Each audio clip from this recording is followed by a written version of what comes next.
Good morning, everyone. Sister Puifan and I are pleased to be with you, brethren, at Eastside, where we have been acquainted with you, brethren, since the time that we began placing our membership with the Limapin congregation. We appreciate you all for the good work that you do, for the love that you have for the Lord and for one another, and for the future work that you will continue to do, where the gospel of the Lord will be preached and souls will be saved. We're so very pleased that you have invited me to share a lesson with you this morning on this very important subject. Are miracles real? And this is for the purpose of Evangelism Sunday, a Sunday in which the extra efforts are being made to invite friends to this assembly, whether online or being physically present here, where this lesson will hopefully be able to enlighten us on this very important subject. And if you are visiting with us this morning, we welcome you. We're so pleased that you have taken the time to be with us and are honored by your presence. By this topic, are miracles real? What is meant is to deal with the subject of miracles, because right now, throughout the world, in various parts of the world, there are people who claim that God worked miracles today. And miracles are happening today everywhere. And so the implication is that if they are happening in this modern day world, are they real? And if they are not happening, but it did happen in the past, is it possible? And there are especially claims of people with special powers who are able to heal. And here is an example of an advertisement by a church located in India, inviting people to join them in their healing service. And another one in Houston, Texas, a faith healing service inviting people to attend, where they are going to be healed. And here's another one by a Korean preacher who claimed to be able to have the power to heal, where the blind can see and the deaf can hear. The handicapped are healed and restored. The dead are raised, and healings from AIDS, from cancers, and from terminal diseases. And so this event is supposedly gathering lots of attention and interest, where people are going to be invited to this session. It is over now. The event is over, and the preacher eventually was convicted of a sex crime and is serving a 15-year jail in prison in Korea. So when we look at these claims, are miracles possible, whether in the past, in the present, or in the future? We're going to be looking at four main points to this morning's sermon.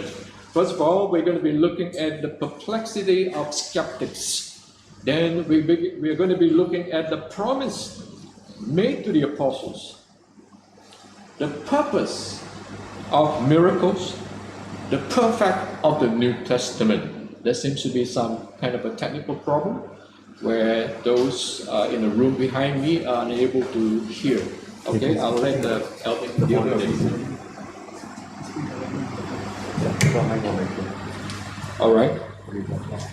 I'll stand as close to the microphone as possible. All right, the third thing that we want to look at this morning is the purpose of miracles and then the perfect of the New Testament. Let's look at the first one, the perplexity of skeptics. Skeptics are people who are not inclined to believe.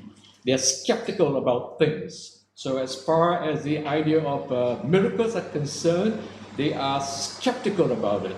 And when we say perplexity, we're talking about the inability to deal with this subject matter, to understand something, where especially if the matter is baffling. All right? So skeptics are unable to deal with this subject of miracles, and they are baffled, and they offer various kinds of explanation. Let's look at the first thing that the dictionary of today will offer us by way of a definition. What would the dictionary say with regards to the word miracle? And here's how the Chambers Concise Usage Dictionary defines it. something which man is not normally capable of making happen, and which is therefore thought to be done by a god or God, right? So this is correct, but yet it is not complete, as we will see later on. So as an example, the dictionary says Christ's turning of water into wine was a miracle. And that indeed is true. That was a miraculous event. But a second definition to this word miracle is used in such a way where it says a fortunate happening that has no obvious natural cause or explanation. So as an example of this, they will say that sometimes people say, it's a miracle he wasn't killed in a plane crash. So this is the word miracle that's used in a loose sense, right? And that's the way that some people will say it whenever something awesome is being experienced, like in the birth of a firstborn in a family.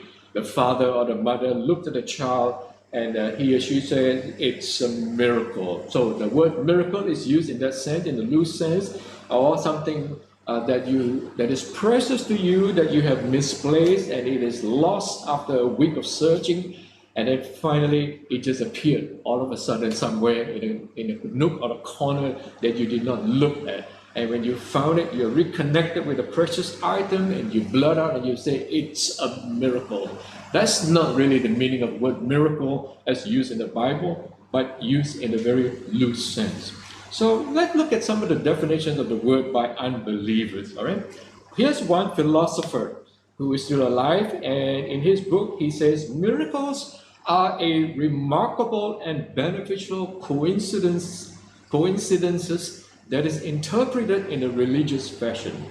They are remarkable, no doubt. They are beneficial in many instances, but he says they're just coincidences in which religious people will then interpret it in a religious way and say that, oh, this is by the power of God. They are God, or God.